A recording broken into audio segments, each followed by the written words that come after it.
Ce voyage, j'avais vu ça quand j'avais vu les dégâts de Saint-Exentia.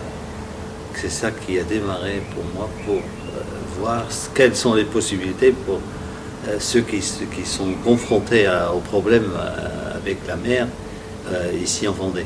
Donc j'avais pris à cette époque déjà contact avec Hoogheemraadschap Leiden, Rijnland et Leiden, et qui m'ont donc envoyé des documentations, et sur Internet j'ai pu suivre aussi des travaux.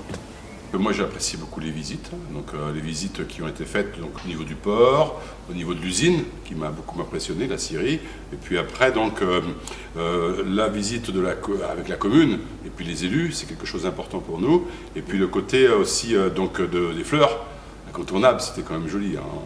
Quand on va aux Pays-Bas, il faut voir les fleurs, quoi. C'était très très beau.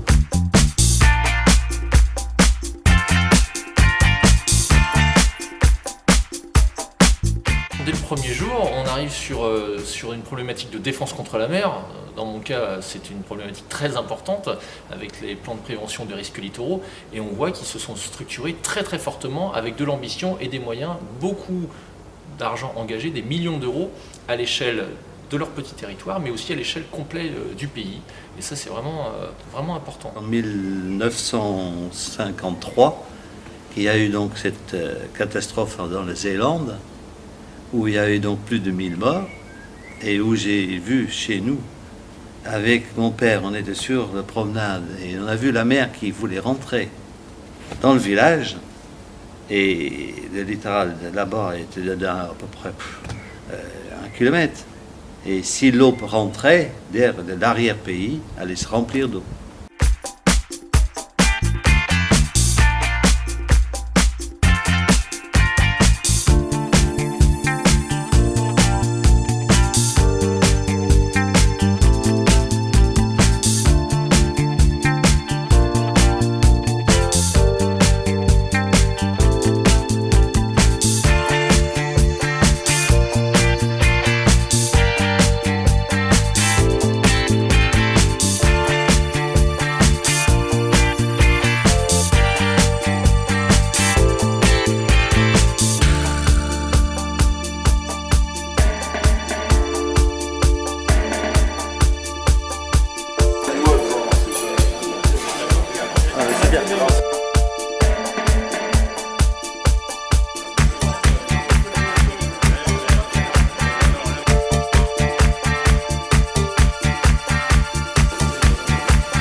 On voit aussi que toutes les constructions, toutes les réalisations sont faites en relation avec le monde économique. C'était assez frappant de voir une énorme dune avec un parking souterrain, avec de l'aménagement sur la partie commerciale, les restaurants, le front de mer. Et ça, c'est toujours intéressant parce qu'il n'y a pas uniquement le fait de la tempête qui a causé des milliers de morts et la destruction de bâtiments. Il y a aussi comment est-ce qu'on rebondit, comment est-ce qu'on fait revivre ces territoires à l'issue de ces dramatiques accidents, incidents, catastrophes. Avec l'association des maires, on découvre des choses qu'on ne ferait pas entre touristes lambda, hein, et donc on va sur des sujets, l'usine par exemple, on n'aurait jamais été comme ça.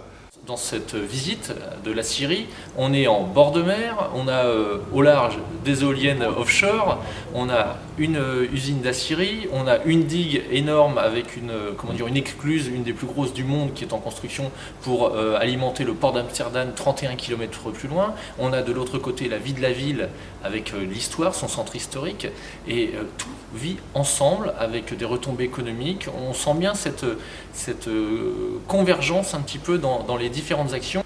Ce que j'ai vu, moi, c'est qu'ils discutent, hein, c'est ce que je dis. Ils décident et ils font.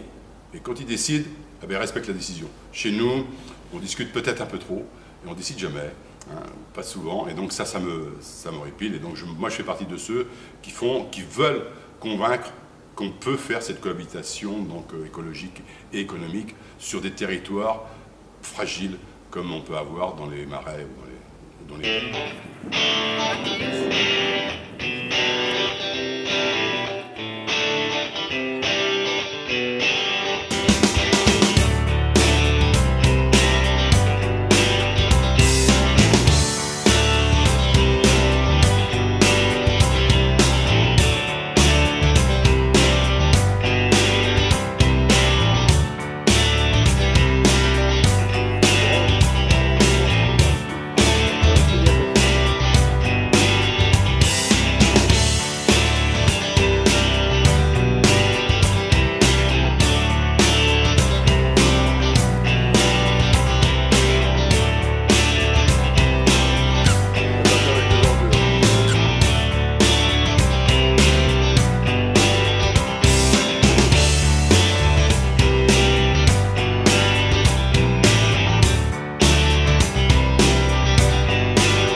J'ai vu donc des choses impressionnantes, mais bon, je retiens deux éléments. Le premier, je pense que c'est les digues qui sont faites, les travaux qui sont faits chez nous, il ne faut pas rêver.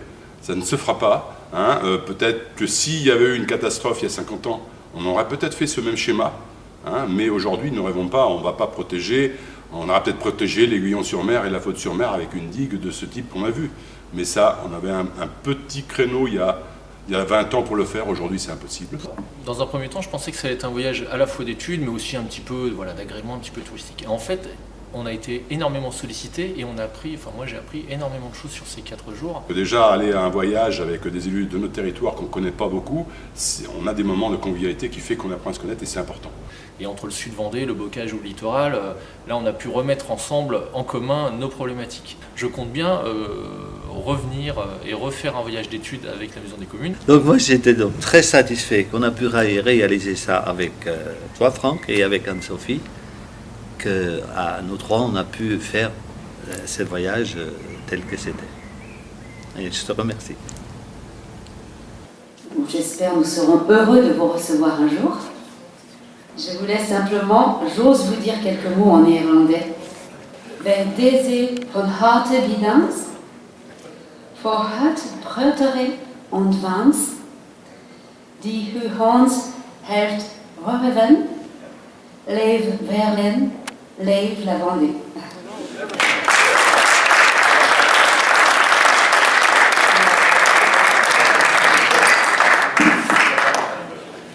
Vous aurez la traduction plus tard, les Vendéens.